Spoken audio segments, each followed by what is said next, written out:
Legendary اداکارہ عائشہ خان نے اپنے وکیل کو فون کیا اور اس سے کہا کہ میں اپنی تمام جائیداد اپنے دونوں بیٹوں کے نام کروانا چاہتی ہوں۔ وکیل صاحب اس کی خدمت میں حاضر ہوئے اور کہا کہ جائیداد کا کچھ حصہ اپنے نام رہنے دیں تاکہ آپ کے بچے آپ سے دور نہ ہو جائیں۔ عائشہ خان نے مسکراتے ہوئے وکیل سے کہا کہ وکیل صاحب، میں اپنے بیٹوں کو اچھی طرح جانتی ہوں۔ میرے دونوں بیٹے میرے بہت فرما بردار ہیں، وہ مجھے چھوڑ کر کبھی نہیں جا سکتے۔ وہ تو اپنی ماں پر ہر وقت جان نچھاور کرنے کے لیے تیار رہتے ہیں، لہٰذا آپ کو فکر مند ہونے کی ضرورت نہیں ہے۔ دونوں بیٹیوں کی شادی ہوئی تو وہ ماں کو تنہا چھوڑ کر چلے گئے۔ ایک دن ماں کو تیز بخار تھا تو اس نے اپنے بڑے بیٹے کو ویڈیو کال کی اور اسے اپنی طبیعت کے بارے میں آگاہ کیا۔ بیٹے نے ماں کو دیکھتے ہی فوراً، یہ اس زمانے کی بات ہے جب عائشہ خان کی شہرت عروج پر تھی۔ اداکاری کی دنیا میں آنے سے پہلے وہ ایک گھریلو خاتون ہوتی تھی جس کو اپنے گھر سے بہت زیادہ محبت تھی، جو اپنے شوہر کی خدمت گزار اور اپنے بچوں کی تربیت کرنے والی عورت تھی۔ پھر شوہر کی بے نیازی نے اسے اداکاری کی دنیا میں آنے پر مجبور کیا۔ عائشہ خان کا شوہر کئی دن گھر سے باہر رہتا اور اس کی انہی عادات نے عائشہ کو بہت پریشان کیا تھا۔ ایک دن جب اس کا شوہر گھر آیا تو عائشہ نے اس سے یہی کہا کہ یا تو آپ اپنے بیٹوں اور میرا گلا دبا دیں اور اس کے بعد اس گھر کو بھی فروخت کر دیں تاکہ آپ کو مکمل آزادی حاصل ہو سکے۔ آپ کئی ہفتے گھر سے باہر رہتے ہیں، یعنی کہ دوستوں کے ساتھ ساتھ ان کو وقت دینا بھی ضروری ہے، لیکن آپ اس بات کو کیوں بھول جاتے ہیں کہ آپ کے دو ہی بیٹے ہیں، ایک عدد بیوی بھی ہے۔ یہ سن کر قیوم کو غصہ آیا اور اس نے عائشہ سے یہی کہا کہ کس چیز کی کمی ہے؟ میں تم لوگوں کی تمام ضروریات کا خیال رکھتا ہوں۔ گھر میں ملازمہ بھی ہے جو کہ تمہیں کھانا پکا کر دیتی ہے، کپڑے دھو دیتی ہے۔ میں اپنی ساری مصروفیات تمہارے ساتھ شیئر نہیں کر سکتا۔ میں اپنے کاروبار کو وسیع کرنا چاہتا ہوں، اس لیے مجھے ہر وقت نئے کلائنٹس کی تلاش رہتی ہے۔ اگر اس شہر میں رہنا ہے تو مجھے نئے تعلقات بنانے پڑیں گے۔ پولیس آفیسر سے لے کر سیاست دانوں تک تمام لوگوں سے ملنا جلنا، ان سے تعلقات بنانا بہت ضروری ہے میرے لیے، ورنہ میری اتنی سالوں کی محنت ضائع ہو جائے گی۔ قیوم کی کاغذ اور گتے بنانے کی بہت بڑی فیکٹری تھی اور وہ اپنے اس کاروبار کو وسیع کرنا چاہتا تھا۔ اس کا ارادہ تھا کہ لاڑکانہ کے پاس ہی ایک اور فیکٹری بنائے اور اس فیکٹری پر اپنے بھائی کو بٹھائے جو کہ آوارہ گردی کر رہا تھا۔ انہی کوششوں کی وجہ سے وہ گھر سے کئی دن باہر رہتا اور عائشہ کو اس بات پر بہت بڑا اعتراض تھا، لیکن وقت ایک جیسا بالکل نہیں رہتا۔ گو کہ اس نے کافی ترقی کی تھی، لاڑکانہ میں دوسری فیکٹری بنانے میں بھی کامیاب ہوا تھا، لیکن اس کا بھائی نااہل ثابت ہوا۔ اپنے بھائی کی غلطیوں کی وجہ سے، نا تجربہ کاری کی وجہ سے جلد ہی وہ فیکٹری بند ہو گئی اور قتل کے الزام میں اس کے بھائی کو بھی جیل ہو گئی۔ ایک طرف وہ اپنے بھائی کی رہائی کے لیے کوششیں کر رہا تھا، دوسری طرف اپنے کاروبار پر توجہ دے رہا تھا۔ ان حالات میں عائشہ خان جو بھی شکوہ کرتی اسے اس پر غصہ آ جاتا۔ کئی بار اس نے عائشہ خان سے کہا کہ بھاڑ میں جائیں تم اور تمہارے یہ بچے، تمہیں اپنی پڑی ہے جبکہ میری زندگی داؤ پر لگی ہے۔ میرا چھوٹا بھائی جیل میں ہے، میرا سارا کاروبار ٹھپ ہو چکا ہے، کاروبار میں مسلسل مجھے خسارہ ہو رہا ہے اور تمہیں اپنی پڑی ہے بس۔ اب تو اس نے اپنی بیوی بچوں کو وقت دینے کے علاوہ خرچہ دینا بھی بند کر دیا تھا۔ حالات کو دیکھتے ہوئے عائشہ خان نے جاب کرنے کا فیصلہ کیا۔ پھر کچھ عرصہ بعد اس کی ملاقات اپنی ایک پرانی دوست کے ساتھ ہوئی جس کا نام تابندہ تھا۔ تابندہ نے اچانک سے آفس کے دروازے سے باہر دیکھا۔ وہ کافی عرصہ بعد ایک دوسرے سے مل رہے تھے۔ تابندہ کے پوچھنے پر اس نے بتایا کہ وہ یہاں کلرک ہے اور وہ 20,000 ماہانہ یہاں تنخواہ لیتی ہے، جس پر تابندہ نے اس سے کہا کہ مجھے آج تک یاد ہے کالج میں تم کمال کی ایکٹنگ کرتی تھی اور تمہیں یہ خصوصیات پائی جاتی ہیں۔ میں ایک پروڈیوسر کو جانتی ہوں، وہ تمہیں اپنے ایک نئے ڈرامے میں چانس ضرور دیں گے، ہو سکتا ہے یہی ڈرامہ تمہاری تقدیر بدل دے۔ عائشہ خان کو اداکاری سے کوئی لگاؤ نہیں تھا، लेकिन मजबूरी ये थी कि उसका शौहर आप इससे लातल्लुक़ हो चुका था। ना वो आयशा खान को तलाक देता था, ना ही वो अपने बच्चों की कफालत कर रहा था। बेचारी को इस घर और अपने बच्चों की खातिर घर से बाहर निकलना पड़ा। जब उसने अपने शौहर क़य्यूम से बात की तो उसने कहा कि ऐसा नहीं हो सकता, मुझसे ये बात बर्दाश्त नहीं होगी कि तुम टीवी पर आओ। अगर तुमने कभी ड्रामों में काम करने के बारे में सोचा भी तो मैं तुम्हें ज़िंदा नहीं छोड़ूंगा, याद रखना। बेचारी अपने शौहर से खौफजदा हो गई और अपना यह इरादा तुर्क कर दिया। ताबिंदा ने इससे बहुत कहल करने की कोशिश की, लेकिन उसने ताबिंदा से यही कहा कि मैं अपने शौहर को अच्छी तरह जानती हूँ, वो किस तरह की जहनीत का मालिक है ये तुम नहीं जानती। कल को वो मुझे और मेरे बच्चों को नुकसान पहुँचा सकता है। उसने अपना ये इरादा तुर्क कर दिया, लेकिन फिर अचानक ऐसा हुआ कि उसे ड्रामों में काम करना पड़ा, और ये कि उनकी फैक्ट्री को आग लग गई थी, जिसकी वजह से उसे फालिज का अटैक भी हुआ था। ये सदमा क़य्यूम के लिए बहुत बड़ा था, जिसको वो बर्दाश्त ना कर पाया। अपनी बीवी बच्चों का तो ख्याल नहीं रख रहा था, लेकिन अब वो अपनी बीवी का मोहताज हो गया था। लेकिन इस मौका पर आयशा खान ने अपना बड़ापन दिखाया। वो शौहर जिसे उसकी परवाह नहीं थी, जिसको अपने बच्चों की भी परवाह नहीं थी, जो आयशा को इंसान तक नहीं समझता था, आज उसी का मोहताज हो चुका था। वो इसे अपने हाथों से खाना खिलाती, इसकी सफाई का ख्याल रखती, अपने बच्चों को भी संभालती और साथ साथ जॉब भी कर रही थी। लेकिन अब जॉब से गुजारा करना मुश्किल था। फैक्ट्री को आग लगने के बाद उसका शौहर तो कंगाल हो चुका था, और अब 20,000 माहाना में घर के अखराजात पूरे करना इतना आसान नहीं था। लिहाजा उसने अदाकारी की फील्ड में कदम रखा। इस फील्ड में आने से पहले उसने अपने शौहर से इजाज़त मांगी, जिस पर उसके शौहर क़य्यूम ने इजाज़त दे दी। लेकिन अदाकारी में उसे सोच से भी ज़्यादा शोहरत और इज़्ज़त मिली। टीवी पर पहला ही ड्रामा उसका हिट हो चुका था, और पूरा मुल्क पहली बार उसकी ज़हानत की दाद देने लगा। वो देखते ही देखते पूरे मुल्क में बहुत मशहूर हो चुकी थी। लेकिन इस शोहरत ने उसका दिमाग ख़राब ना किया। अक्सर ऐसा होता है कि शोहरत और कामयाबी के बाद इंसान ग़ुरूर और तकब्बुर का शिकार हो जाता है, लेकिन आयशा खान ऐसी बिल्कुल नहीं थी, बल्कि इजाफी पैसे से वो गरीब और मोहताज लोगों पर खर्च करने लगी। इसकी ये आदत पर हर शख्स मुतासर हुए बग़ैर ना रह पाया। जब वो महीने में 2 बार एक यतीम खाने में जाती, वहाँ के बच्चों से मिलती, उन्हें प्यार करती, मुख्तलिफ गिफ्ट्स लेकर बच्चों के पास जाती, ये उसकी रूटीन का हिस्सा था। फिर उसकी ज़िंदगी में एक आजमाइश आई। क़य्यूम का इंतकाल हो चुका था, वो बेवा हो चुकी थी। बेवा होने के बाद उसने टीवी के ड्रामों में काम करना छोड़ दिया, लेकिन फिर उसकी दोस्त ताबिंदा ने ही उसे मजबूर किया। ताबिंदा ने उसे बताया कि लोग तुमसे मोहब्बत करते हैं, तुम्हारा स्क्रीन पर आना उसका इंतज़ार करते हैं। ऐसे अरूज पर काम छोड़ना बहुत बड़ी हिमाकत होगी। अपने दोस्त के कहने पर उसने दोबारा यह काम शुरू किया, लेकिन वो अपने बच्चों से कभी भी गाफिल नहीं थी। अक्सर ऐसा होता कि वो अपने दोनों बेटे रिहान और कामरान को अपने साथ लेकर जाती। वो अपने बेटों के बगैर नहीं रह सकती थी, और उन्हें हर वक्त अपनी आंखों के सामने ही रखना चाहती थी, ताकि उसे तस्कीन हासिल हो, दिल को तसल्ली हासिल हो सके। वक्त तेज़ी से साथ गुज़र रहा था।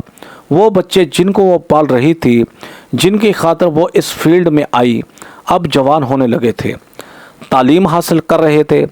बड़े बेटे रिहान ने अमेरिका की एक यूनिवर्सिटी में पढ़ने की ख्वाहिश का इजहार किया, तो आयशा ने अपने बेटे से यही कहा कि तुम अपना एडमिशन भेज दो, यूनिवर्सिटी के लिए एंट्री टेस्ट भी दो। अगर तुम कामयाब हुए तो मैं तुम्हारा ये ख्वाब ज़रूर पूरा करूँगी। रिहान ने टेस्ट दिया और उसे इस टेस्ट में कामयाबी हासिल हुई।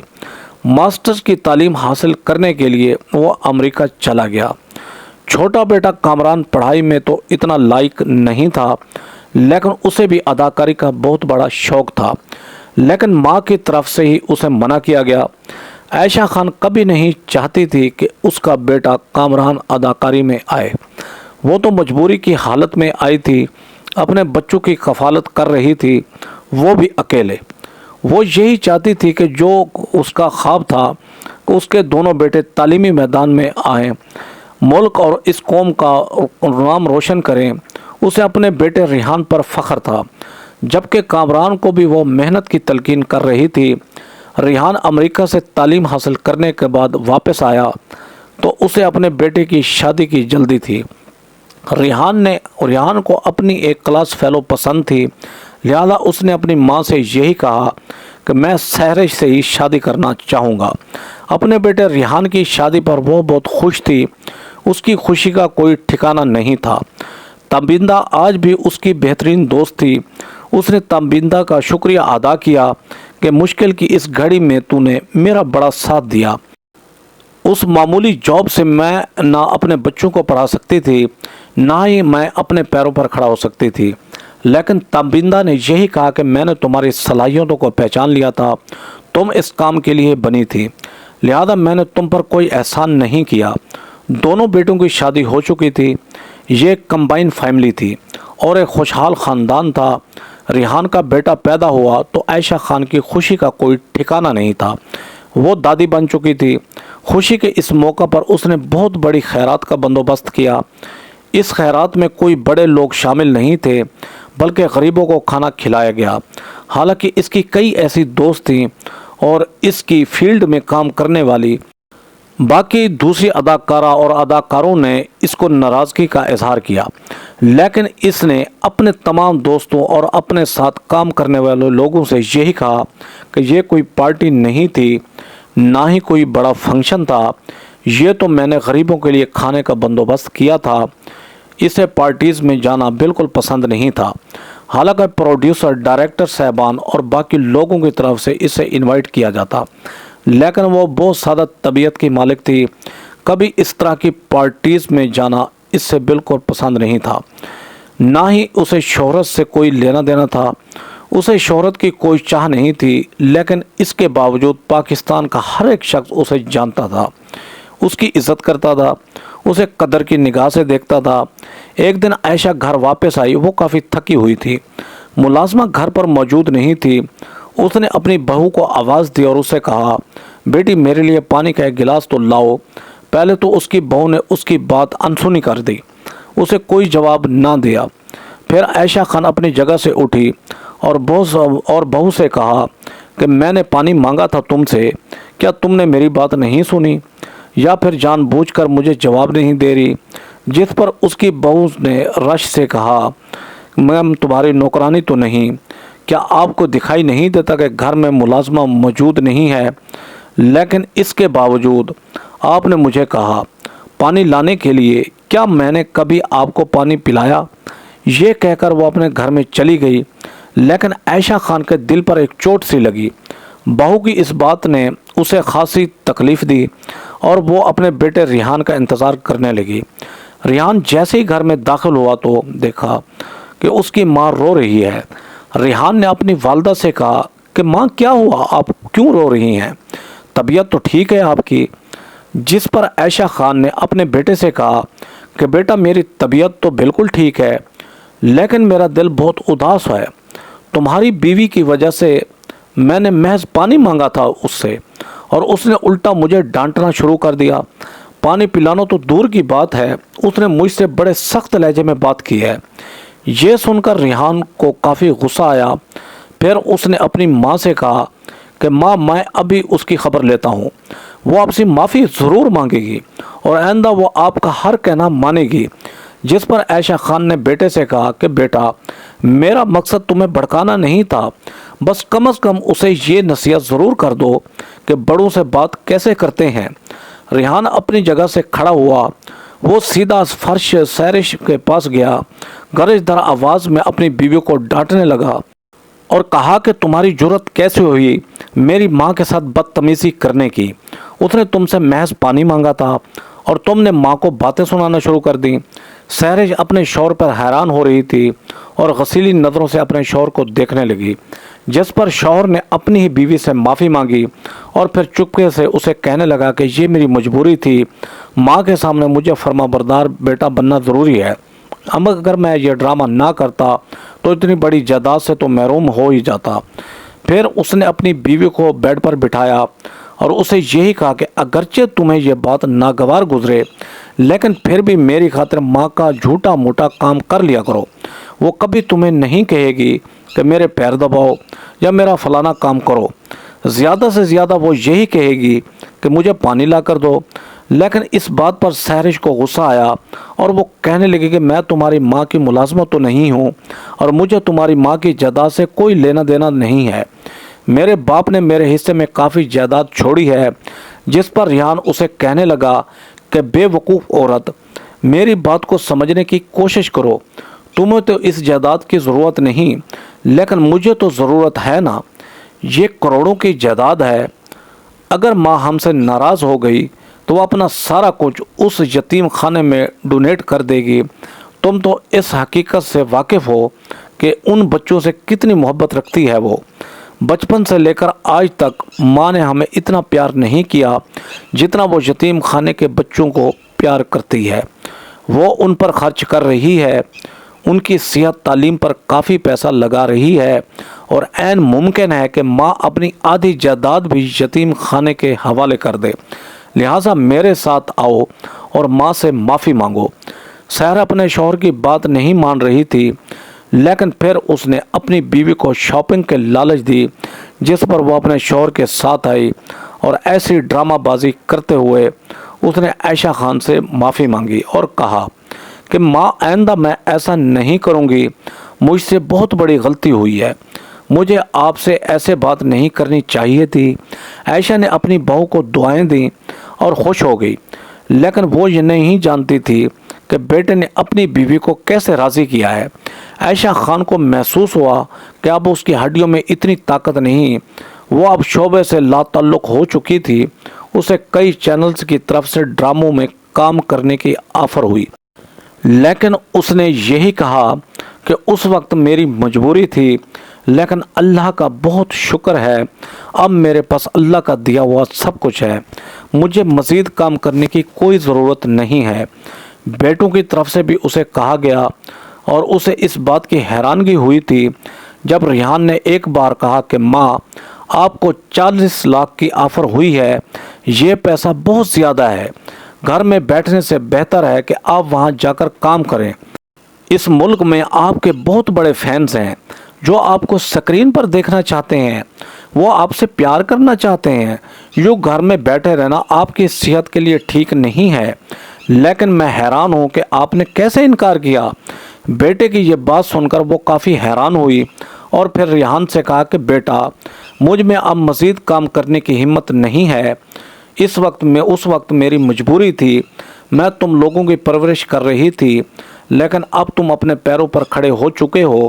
ریحان اپنا سا منہ لے کر واپس چلا گیا، لیکن اسے اس بات کا غم ستائے جا رہا تھا کہ اس نے اپنے اس خیالات کا ذکر اپنی بیوی سے بھی کیا کہ ماں عجیب ہے، اتنی بڑی آفر ہوئی لیکن اس نے یہ آفر ٹھکرا دی۔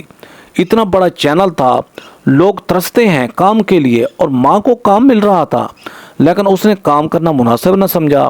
ارے اگر اسے پیسوں کی ضرورت نہیں تو ہمیں دے دے، ہمیں تو پیسے کی اشد ضرورت ہے نا، کئی ایسے خواب ہیں جو میں نے پورے کرنے ہیں۔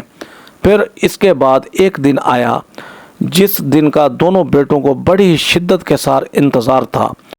جب وکیل صاحب کی طرف سے کال موصول ہوئی، اس سے پہلے عائشہ نے اپنے وکیل کو فون کیا کہ میں اپنی جائیداد دونوں بیٹوں میں تقسیم کرنا چاہتی ہوں، زندگی کا میرا کوئی بھروسہ نہیں ہے، مرنے سے پہلے میں اپنا یہ فرض پورا کرنا چاہتی ہوں۔ وکیل صاحب ضروری کاغذات لے کر اس کی خدمت میں حاضر ہوا تو عائشہ خان نے اسے اپنی ساری جائیداد کی تفصیل بتائی اور کہا کہ آج ہی میں اپنے بیٹوں کو بلاؤں گی اور میں یہ تقسیم جلد ہی مکمل کرنا چاہتی ہوں۔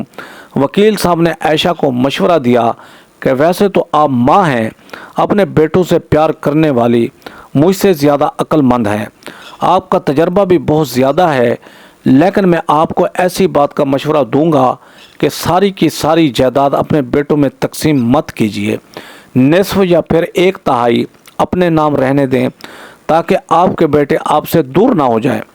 عائشہ خان نے وکیل کو جواب دیا کہ آپ بھی عجیب باتیں کرتے ہیں، میرے بیٹے اتنے نالائق نہیں ہیں کہ जायदाद की खातिर अपनी माँ से मोहब्बत करेंगे, उन्हें इस किस्म की कोई लालच नहीं। वो अपनी माँ से मोहब्बत करने वाले हैं, मुझे छोड़कर कहीं नहीं जा सकते। आप मुझे बाकी लोगों और बाकी ख़ानदान की मिसालें देकर मत खौफज़दा करें।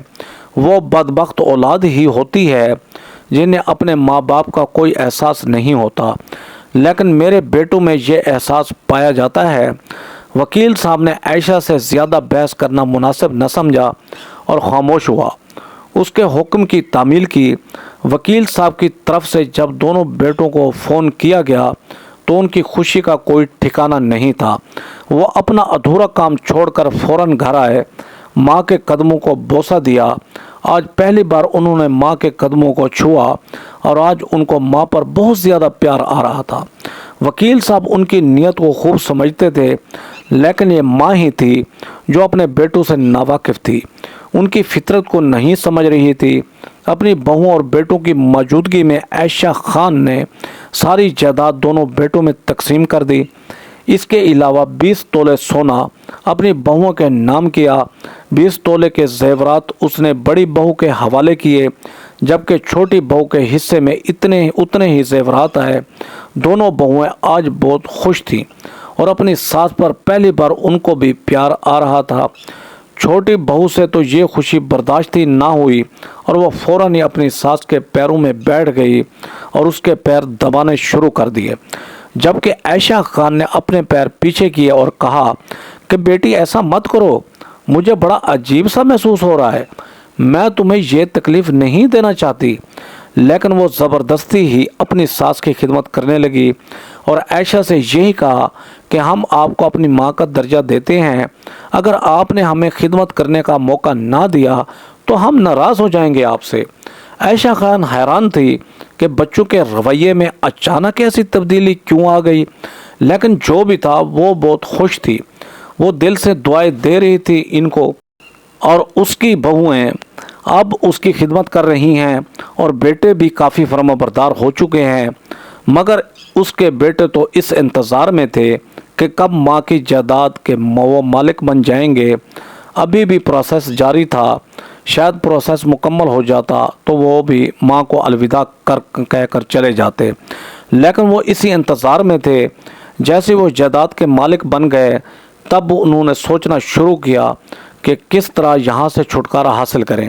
वो तो किस तरह इंतज़ार में थे कि इस घर से चले जाएं, क्योंकि बकौल उनके ये पुरानी तर्ज का घर है, जबकि हमारा तो यही इरादा है कि नए घर में शिफ्ट हो जाएं। लेकिन उनके पास बजट बहुत कम था, लेकिन अब माँ की जायदाद इतनी थी कि अगर उन्हें फ़रोख्त कर लेते तो एक घर के अलावा वो अपना कारोबार भी कर सकते थे। तकरीबन 10 से 15 करोड़ की प्रॉपर्टी थी जो आयशा खान ने अपने बच्चों के दरमियान तकसीम की थी। जायदाद की तकसीम के चंद हफ्ते बाद छोटे बेटे कामरान ने अपनी माँ से इस बात का इजहार किया कि मैंने डिफेंस में एक बंगला लिया है, ये एक आलीशान घर है और हम अगले हफ्ते वहाँ शिफ्ट हो रहे हैं। माँ को यह सुनकर खुशी तो हुई, लेकिन उसने बेटे से कहा कि बेटा कम से कम मुझे तो बता तो देते। कामरान ने अपनी माँ को बताया कि गांव में जो हमारी ज़मीन थी जो मेरे हिस्से में आई थी, मैंने वो भी फ़रोख्त की है। अब आयशा खान को इस बात का अंदाज़ा हो चुका था कि मेरा बेटा रिहान भी एक न एक दिन मुझे छोड़कर चला जाएगा। कामरान अपनी बीवी बच्चों के साथ घर से जाने लगा तो आयशा जज्बाती हो गई। वो अपने बेटों से अपने आंसू छुपा रही थी, लेकिन कामरान के जाने का उसे बहुत बड़ा दुख था कि वो अपनी बीवी के कहने पर ही वहाँ से रुखसत हुआ है। अब उसे इस बात का भी यकीन था कि रिहान भी एक न एक दिन घर से चला जाएगा और जाने से एक हफ्ता कबल मुझसे यही कहेगा कि मैं जा रहा हूँ। और वही हुआ जिसका उसे शक था।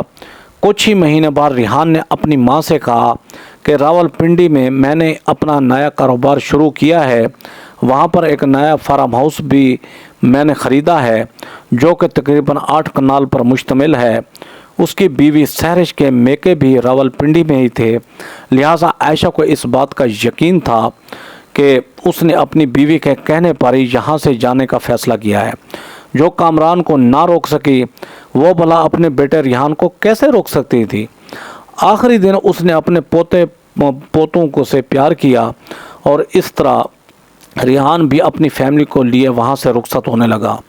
लेकिन अफसोस की बात तो ये है कि किसी ने भी ये नहीं कहा कि माँ आप भी हमारे साथ चलें। ना ये कामरान ने कहा और अब रिहान ने भी ऐसी कोई बात न की, जिसकी वजह से उसे बहुत अफसोस था।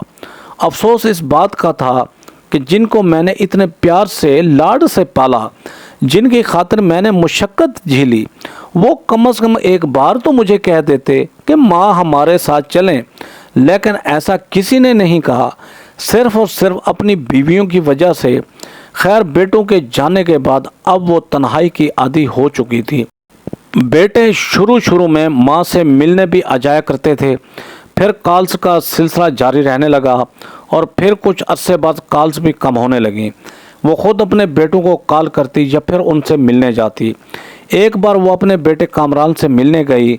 ये पहली बार था कि वो बेटे के पास जा रही थी, लेकिन वहाँ जाकर कामरान और उसकी बीवी का रवैया कुछ ठीक नहीं था। बामुश्किल एक रात ही वहाँ रह सकी वो और फिर वापस आ गई। रिहान अमेरिका शिफ्ट हो गया और उसका छोटा बेटा कामरान भी अपने भाई से यही कह रहा था कि मुझे भी अपने पास बुला लें।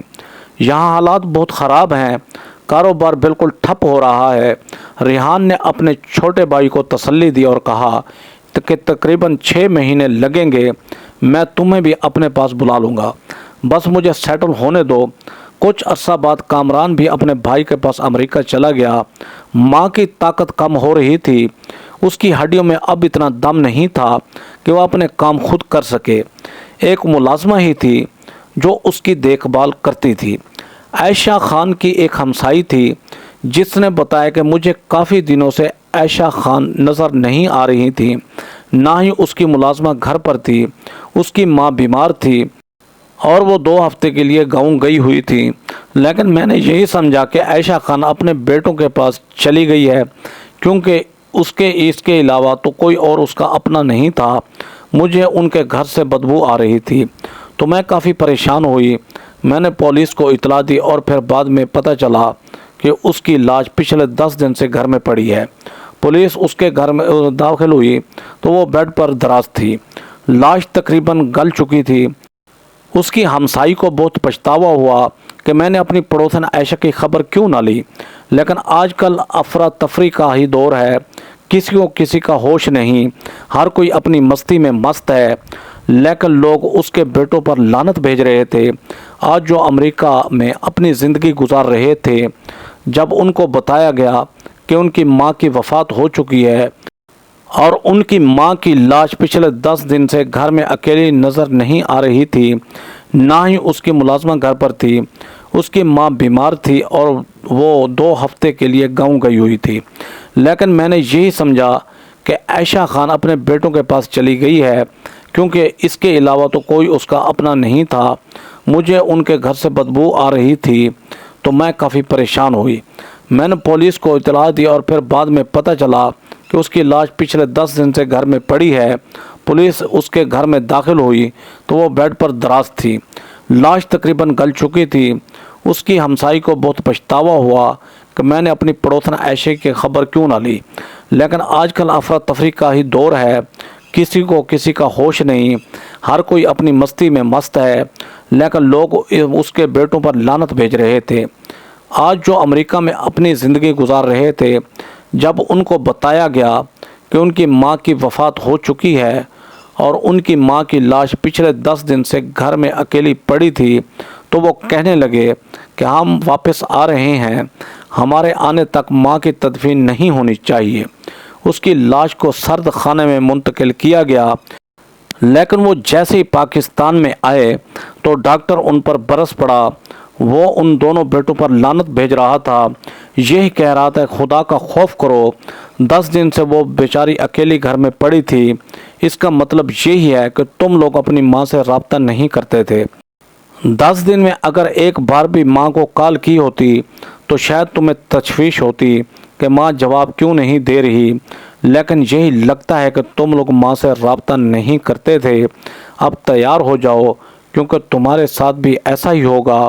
तुम्हारी औलाद भी तुम्हें छोड़कर चली जाएगी, क्योंकि दुनिया तो मुकाफ़ात अमल है। सामईन, ये एक फ़र्ज़ी कहानी बनाई गई है, लेकिन इसमें जो हकीकत है उसको झुटलाया नहीं जा सकता कि बेटे अपनी माँ से बेनियाज थे। वो माँ को छोड़कर चले गए थे, माँ से उनका राब्ता नहीं था। खुदा किसी को ऐसी औलाद ना दे। मैंने आयशा खान का जब ये वाक़या सुना तो मुझे दिली अफसोस हुआ। दिल में आया कि कम से कम एक बार तो उन बेटों से मेरा सामना हो और मैं उन बेटों से पूछूं कि तुमने अपनी माँ के साथ ऐसा क्यों किया, इस उम्र में उसे तन्हा क्यों छोड़ दिया। जब वहाँ से जाने लगे तो एक बार माँ से क्यों ना कहा कि हमारे साथ चलें माँ जी। जो जीते जी अपनी माँ का एहसास ना कर सके, उन्हें अपने पास रख ना सके और तो और कई महीनों तक उससे राब्ता तक नहीं था, अब वो कैसे अपनी माँ की तदफीक करने के लिए आ गए। क्या हमारा इस्लाम हमें यही सिखाता है कि अपने वालिदैन से दूर हो जाओ, बस दुनिया को दिखाने के लिए, मैयत को कंधा देने के लिए वापस आ जाओ और फिर दोबारा अपनी ज़िंदगी में मसरूफ़ रहो।